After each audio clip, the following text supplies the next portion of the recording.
SOS Guará? Eu gostaria de fazer uma denúncia. Qual o meu direito como consumidora? A gente está precisando de ajuda.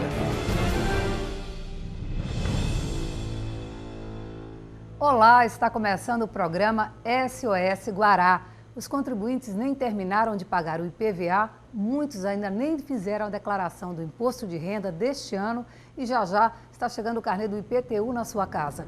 Tantos impostos pesando no seu bolso e você sai na sua rua e ele está cheia de buracos. Esta é a situação enfrentada pelos moradores do Vinhais, bairro de classe média em São Luís. Eles ligaram pedindo ajuda do SOS Guará e nossa equipe de reportagem se deparou com ruas e avenidas tomadas por buracos, dificultando a travessia de pedestres e o trânsito dos veículos. O mato e o lixo estão por toda parte. Nessa avenida, os carros têm que pegar a contramão para desviarem dos buracos, que são inúmeros. Será que a Prefeitura de São Luís vai pagar pelos danos causados aos automóveis e pelos transtornos enfrentados pelos cidadãos que já ligaram inúmeras vezes para a CEMOSP e nenhuma providência foi tomada até agora? A Secretaria de Segurança Pública do Maranhão divulgou que foram registrados 69 homicídios na região metropolitana de São Luís somente no mês de março. Segundo dados da SSP, este número é 25% maior que o registrado no ano passado, no mesmo período. Entre os crimes registrados em março, 74% dos homicidas usaram arma de fogo e 23% arma branca. A grande maioria, 72% dos assassinatos, ocorreram em São Luís, 14% em São José de Ribamar, 10% em Passo do Lumiar e 1% na Raposa. O mês de março registrou 67 assassinatos, 14 a mais do que o mesmo período do ano passado. Março de 2013 também teve um dos finais de semana mais violentos deste ano. Só entre os dias 23 e 24 foram registrados 13 assassinatos. Segundo o comandante do policiamento metropolitano, o policiamento foi reforçado. A gente conseguiu trabalhar mais, fez mais operações, apreendeu mais material, fizemos mais abordagens. Não conseguimos diminuir em relação ao mês de março do ano passado, de 2012, mas no caso da Semana Santa, por exemplo, nós conseguimos diminuir os homicídios em 10%, diminuímos o roubo em 27%. Então a gente verificou aí um resultado positivo da polícia. Na verdade, o que a gente observa é que a criminalidade ela é muito dinâmica. Então, às vezes, ela se acende, desce, e a gente está atento a essas variações. Entre os 67 assassinatos, 56 foram homicídios. 5 lesões corporais, seguidas de morte, 2 latrocínios e 4 mortes em confronto com a polícia. O que chamou a atenção é que pelo menos 6 dos casos possuem características de execução, quando as vítimas são surpreendidas, sem chance de defesa. A primeira execução aconteceu no final do dia 11, uma segunda-feira. Francis Clay da Costa Alves foi assassinado com 6 tiros neste posto de combustível por 2 homens em uma motocicleta. A polícia suspeita que a motivação do crime teria sido acerto de contas, porque Francis Clay havia participado de um assassinato no dia anterior.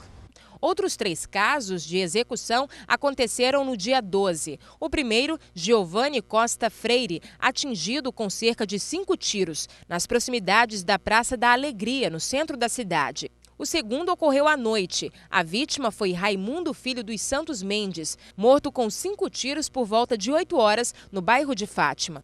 E na mesma noite, Rafael Pinto Furtado, também no bairro de Fátima. Segundo a polícia, todas as vítimas estavam envolvidas com o tráfico de drogas. A maioria dos homicídios realmente é sob acerto de drogas. Esses casos especificamente também há forte indício de que há relacionamento com isso. O prédio onde funciona o Conselho Estadual do Direito da Criança e Adolescente em São Luís está correndo risco de desabar. As paredes e as rachaduras mostram a falta de manutenção da estrutura que abriga a instituição há 22 anos. Parte do prédio histórico está tomada pelos cupins. Paredes rachadas colocam em risco a vida de quem trabalha aqui. Além disso, faltam equipamentos e recursos humanos.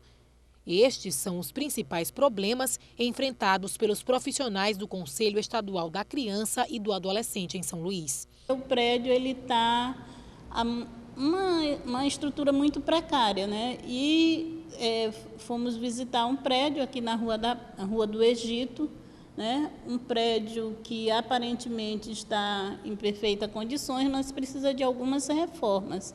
E desde fevereiro a gente está aguardando aí a reforma para poder mudar, e até agora isso não aconteceu, né? A reestruturação do prédio está em discussão desde o ano passado.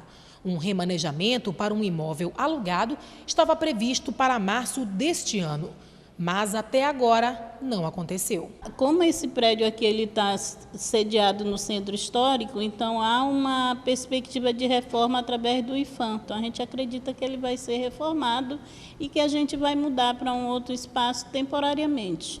Com a função de deliberar políticas públicas voltadas para crianças e adolescentes do Estado, o Conselho do Maranhão tem sofrido com o descaso. Ainda segundo a presidente da instituição, o governo estadual tem deixado a desejar. Faltam políticas públicas para a educação e saúde, principalmente. Aqui no estado do Maranhão, apesar de a própria Constituição Federal dizer que criança e adolescente é prioridade absoluta, mas isso não acontece no estado. Porque para nós, ser prioridade é priorizar no orçamento, né? E você vê que as políticas para a área da infância e da juventude no estado do Maranhão, elas são muito aquém da realidade. Vamos ao intervalo comercial e voltamos em 3 minutos. É um instante só.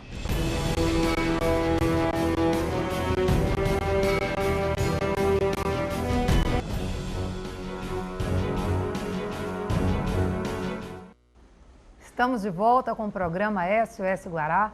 Estima-se que 10% da população brasileira seja homossexual. Isso equivale a 20 milhões de pessoas que agora serão beneficiadas com a equiparação dos direitos e deveres de casais heterossexuais e homossexuais aprovada pelo Supremo Tribunal Federal. A medida vai mudar a rotina dos casais gays que acabam de conquistar novos direitos civis. A decisão do STF reconhece a união homoafetiva como entidade familiar regida pelas mesmas leis que se aplicam à união estável dos casais heterossexuais, conforme prevê o Código Civil. Para falar conosco sobre essas conquistas dos direitos dos homossexuais brasileiros, o SOS Guará convidou o presidente da Comissão de Diversidade Sexual da Ordem dos Advogados do Brasil no Maranhão, o advogado Tiago Viana. Obrigado por atender o nosso convite, estar aqui no SOS. Prazer. Eu que agradeço. Boa noite. Eu queria saber, na prática, Tiago, o que muda para quem vive hoje uma união estável com um parceiro do mesmo sexo? Então, essa decisão do STF em maio de 2011 diz respeito à união estável. Embora houvesse à época, alguns votos, 3 votos divergentes, para ser mais exato, a tese que ganhou e que foi consolidada foi de que a igualdade tanto de deveres quanto de direitos, incluindo a conversão da união estável para o casamento civil e incluindo também o direito à adoção, ou seja, todo o conjunto de direitos e deveres decorrentes desse tipo de relação poderiam ser também estendidos aos parceiros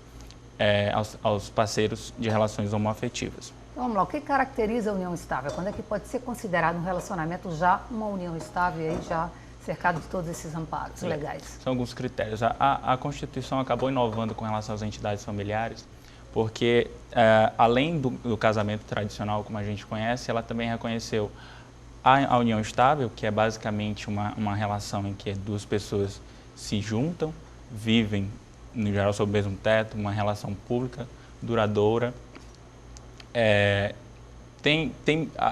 A grande diferença em relação ao casamento é a questão mesmo da formalidade. E algumas questões, por exemplo, também em relação a direitos previdenciários, enfim. Mas o casamento só se diferencia mesmo da união estável por ter uma maior segurança e por ter essa solenidade maior e aceitação maior, inclusive, em relação à sociedade. Vamos detalhar um pouquinho isso. As pessoas hoje, os contribuintes estão aí, né, fazendo a declaração do imposto de renda, o prazo da Receita Federal até o dia 30 de abril. Então, se eu tenho um parceiro, né, se eu sou homossexual, eu tenho o direito a colocar esse parceiro como dependente? Sim, hoje é um ponto curioso, inclusive, porque se hoje o Legislativo estava, no caso em 2011, há 16 anos sem tratar dessa matéria, o Poder Executivo e o Poder Judiciário já vinham concedendo direito aos casais homoafetivos. No âmbito do Poder Executivo, tanto o Ministério da Saúde quanto o Ministério, quanto o INSS já vinham garantindo a parceria por meio de portarias, que os casais na administração pública federal pudessem gozar dos mesmos benefícios previdenciários, colocando o parceiro como dependente. Direito a pensões. No caso de heranças, também é válido? Ou você tem que deixar isso textualmente? Como é que é? Pois é, houve uma evolução, porque, sobretudo com relação no Poder Judiciário, se pensava que se tratava apenas de uma sociedade de fato, ou seja, os dois se juntavam e interessava apenas os interesses patrimoniais ali, quando, na verdade, hoje o que se coloca é a questão do afeto na formação da família. Dessa forma, que a gente viu com o passar do tempo da evolução do entendimento, foi que direitos com relação à herança, até mesmo a guarda dos filhos, passou a ser decidida pelas varas de família. Inclusive, ontem mesmo houve uma decisão da 5ª turma do STJ, consolidando essa ideia de que as questões relativas à divisão de bens ou divórcio, enfim, em relação aos casais homoafetivos, deve correr, sim, tramitar na vara de justiça, na vara da família. Em relação à adoção de crianças, hoje no Brasil está mais fácil para um casal homossexual conseguir adotar o seu filho?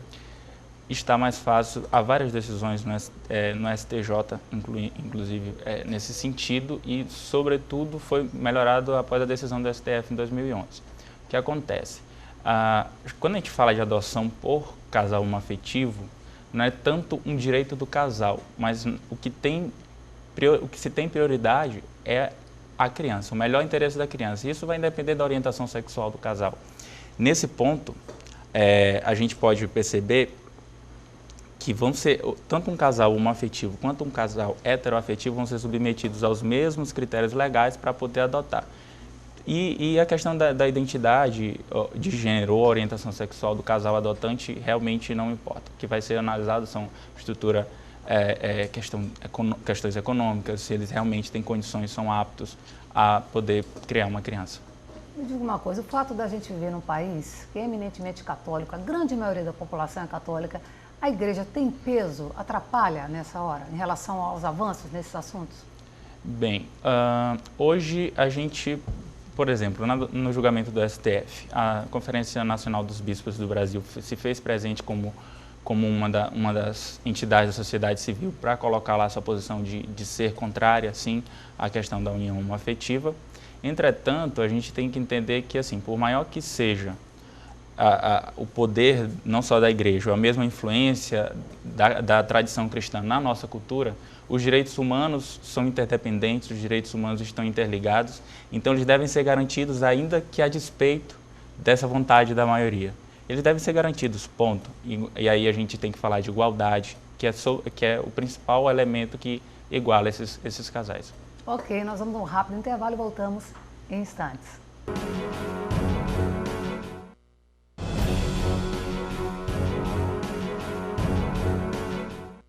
Estamos de volta com o programa SOS Guará, dando continuidade à nossa entrevista de hoje com o presidente da Comissão de Diversidade Sexual da OAB, Ordem dos Advogados do Brasil, aqui no Maranhão, o advogado Tiago Viana, que está conversando conosco sobre os direitos dos casais homoafetivos. Queria falar um pouquinho dos direitos à pensão de alimentos, pensão alimentícia. Então, mais uma vez eu tenho que citar a decisão do STF em 2011, que foi um marco, de fato, na garantia de igualdades de direitos entre casais heteroafetivos e casais homoafetivos. Uma coisa importante a se citar é que até que a justiça decidisse que, por exemplo, os bens deixados pelo falecido ficassem ou com a família ou com o parceiro, uma coisa interessante que acontecia era o seguinte: a família que, vamos pensar aqui num caso, ele se assumisse aos 18 anos, a família escorraçava, às vezes batia, o pai espancava, ele era expulso de casa, enfim, seguia sua vida sem ter contato nenhum com a família, mantinha uma relação lá com seu parceiro, construíam um patrimônio juntos durante 30 anos. Na hora do falecimento, simplesmente por falta de um amparo legal, o parceiro ficava sem absolutamente direito a nada, e a família, que antes havia escorraçado essa mesma pessoa, passa a ter direito aos patrimônios. E hoje, felizmente, graças a essa decisão do STF, está garantido aos casais homoafetivos que, no caso, a pessoa que sobreviva da relação possa ter todos os direitos em plenitude. Vamos falar dos direitos em relação ao plano de saúde, que muita gente não sabe ou não busca esse direito, né? Mas ele é assegurado também. ele é assegurado sem sombra de dúvida. Assim, no âmbito do SUS, necessariamente assegurado, os planos de saúde também, porque a decisão do STF teve um caráter erga omnes, que a gente fala que vale para todas as esferas, tanto as esferas do poder como para a sociedade em geral. Houve o caso de um clube em São Paulo que pelo estatuto dizia lá que, enfim, podem ser dependentes, no caso, a esposa e os filhos, e eles se recusaram a registrar um casal homoafetivo, colocar o parceiro do associado como dependente. Foi levado à justiça, eles disseram que a decisão, na época, o clube alegou que a decisão do STF não valia para eles, mas é claro que vale a decisão judicial, e na justiça eles conseguiram reverter isso e o clube foi obrigado a registrar os dois e o parceiro dele como dependente. E quando o casal homoafetivo também adota uma criança, tem direito, claro, à licença maternidade ou paternidade? Sim, aí vai depender, lógico, do gênero, da estrutura, como é que vai se colocar isso. Mas com certeza está assegurado. Está assegurado. Vamos falar um pouquinho da homofobia. Nós estamos num Brasil que se diz tão liberal, um país, né, de tantos avanços sexualmente, que é um engodo, né? A gente sabe que o Brasil hoje é campeão em homicídios contra homossexuais, né, em assassinatos de homossexuais. Você explica essa violência toda, essa homofobia toda num país desse que se diz tão liberal, vende essa imagem lá fora? Exato. É um comportamento percebido, inclusive, pelo Luiz Motti, professor de Direito da Federal da Bahia e um dos fundadores do Grupo Gay da Bahia, que é o grupo mais antigo do Brasil, um grande Defesa dos Direitos. Ele coloca que no carnaval é muito comum os homens se travestirem, se colocarem peitos, colocarem vestidos, se maquiarem, saírem brincando, mas no dia a dia, se alguém supostamente é tido como homossexual, sobretudo se for mais afeminado, acaba sendo vítima de violência. A gente pode lembrar do caso de um pai e um filho num rodeio, numa cidade interiorana de São Paulo, que os dois estavam abraçados, eles se viam pouco, moravam distantes, estavam abraçados, chegou um grupo de 8 meninos e simplesmente começaram a jogar piadinha, chamando de, enfim, todos os nomes que a gente já conhece, viado e coisas do tipo, palavras de baixo calão, e passaram a agredir gratuitamente o pai e o filho. O pai teve a orelha decepada, precisar de umas 4 operações para poder constituir, o filho saiu cheio de escoriações. Hoje é importante a gente citar que a homofobia, a gente quer dizer com isso que a homofobia é atitude de hostilidade contra as pessoas que têm práticas afetivas e sexuais que não condizem com a mais normal, digamos, normal entre aspas, na sociedade que a gente conhece, que é a heterossexual. Hoje, a homofobia atinge não só os LGBTs, que são as lésbicas, gays, bissexuais, travestis e transexuais, mas também as pessoas que supostamente parecem ser, por alguma suposição, o agressor imagina que tu seja participante desse grupo e acaba agredindo. E quando a gente vê a Câmara Federal colocar na presidência da Comissão de Direitos Humanos um deputado como Feliciano altamente homofóbico, né, evidentemente e declaradamente homofóbico, isso reforça ainda mais o preconceito? Sem dúvida, a nomeação do deputado e pastor Marcos Feliciano acabou acirrando essa discussão que já vinha sendo acirrada pela questão da criminalização da homofobia. Sem sombra de dúvida, o pastor e deputado têm algumas declarações controversas. Tem uma oposição, inclusive, eu gostaria de citar aqui um exemplo concreto, que na época da decisão do STF, ele e o deputado João Campos, líder ambos da bancada evangélica no Congresso, propuseram um projeto de decreto legislativo para assustar, ou seja, suspender a decisão do STF com relação à união estável homoafetiva, que é absolutamente incabível dentro do nosso ordenamento jurídico, não tem nenhum fundamento, enfim, teve que se aceitar. Esse projeto, inclusive, foi rejeitado de pleno pela mesa por nas duas vezes que foi apresentado. Claro que a nomeação dele acabou, sobretudo após as declarações polêmicas, ele acabou acirrando os ânimos e hoje não só o movimento LGBT, mas o movimento de mulheres, o movimento negro, a Igreja Católica, inclusive, já se colocou a respeito, se posicionando, pedindo a renúncia do deputado e pastor, porque o problema não é tanto o fato dele ser pastor ou ser evangélico, embora ele se coloque nessa posição.